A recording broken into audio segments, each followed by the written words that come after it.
If this video helps you out, please leave in the comments the year, make, and model and any specific tips or anything on how it helped you out.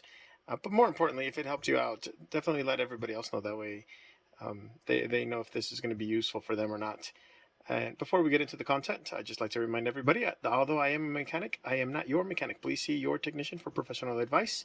Everything in this video is for educational purposes only. I am not responsible for any damage to your person, your equipment, improvement to your sex life. With that being said, stay safe. Hey folks, what's going on? Today we're out here with a 2016 Nissan NV 3500. The code that I've been trying to track down is this, come on, enhance, this P0448. And as you can see, I did the code more than once. Some things I did in the past was I took apart the actual vent control valve. I'll show you where that is here in a minute. I tested it, I measured power to it, all that stuff was good, and I cleared the code and it came right back. So hopefully this time around we will be good to go, because I did find something a little bit different. So there's the driver's side. So I'm going to slowly make my way to where it is. I don't want to just go straight to the part and then everybody wonder, where is that at? Where's that at? So as you can see, I'll try and keep the camera still as much as possible for you guys. So here's the canister itself. Now these two, touching these two lines, and I was going to start describing stuff. These two lines, one of these goes to the vent valve itself. Let me drop this here. Here we go. So this guy right here. Give me just a second, guys. Let me get you guys a different angle there. So this is the vent solenoid that was failing, or that triggered the code. Now I'll show you guys how I tested it really quick.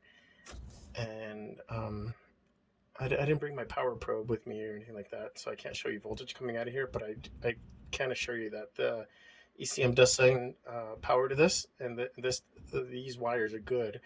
So there's no short or missing electrical connection or cut electrical connection or anything like that. But let me get this guy pulled and removed here. Oh, come on, I did it so easily earlier. Okay, so this is just in here it's just a basic solenoid where you activate it, and this goes open and close. But anyways, like I said, I tested this and this worked fine. But what I found, so when I followed the line, I don't know what this component is, whatever final intermediary before it vents. But when I took this off, and it was literally just pull these two lines, and this is just clipped on there. In here, I shook it a little bit and it made a bunch of noise. And all this came out.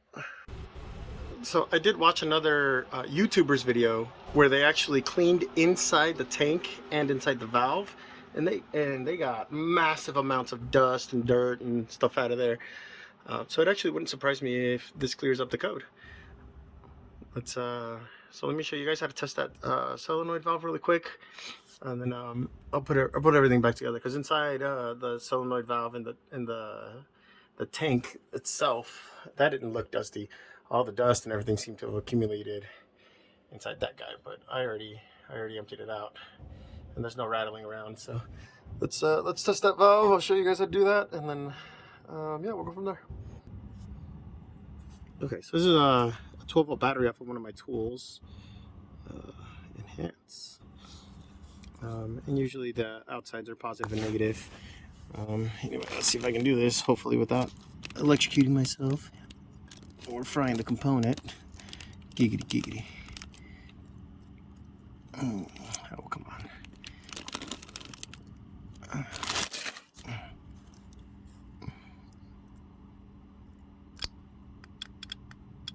And I can actually, I don't know if you guys can hear that or not.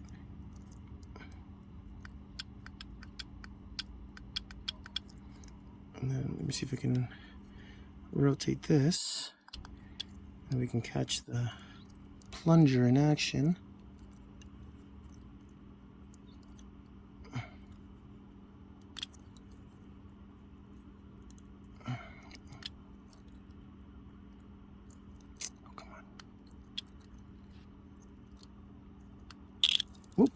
And that's me shorting everything out. Let me see if I can get you guys a better shot. Stand by.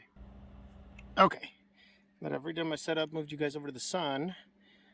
Let me see if I can get the battery in there. And you see the plunger.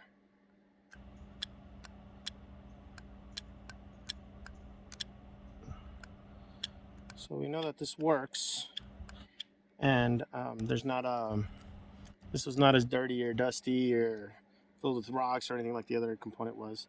So I'm going to put this back together. We're going to drive it around. I'm going to clear the codes, all that good stuff. Give you guys an update and see if that took care of the P0448. Stand by for updates. Hey guys, alright, so it's been 9 days and over 500 miles driven on that van. I just got off the phone with the customer, checked in just to make sure that they were good to go on that check engine lights, and cleaning out that component, whatever the hell that's called. Somebody please tell me in the comments what the hell that little box is called. I don't know, I'm feeling lazy at looking up a parts diagram. Anyways, cleaning that out did clear up the evap code. It has not come back. Like I said, it's been over 9 days, just over 9 days, and over 500 miles driven. The customer actually took that van on a trip with his family. They came back, no issues at all. So yeah, if you're having this problem with your Nissan, I would definitely start by maybe blasting everything out with canned air compressor if you got one, or if there's a shop that'll hook you up, go see the shop, and just clean out all those components. And if you got a lot of dirt, debris, and clumped up little chunks of dirt that looks like rocks and all that, if a bunch of that stuff comes out, then there's a pretty good chance it's going to solve your problem. So at any rate, hopefully this video was helpful to you guys. Stay safe out there, save some money.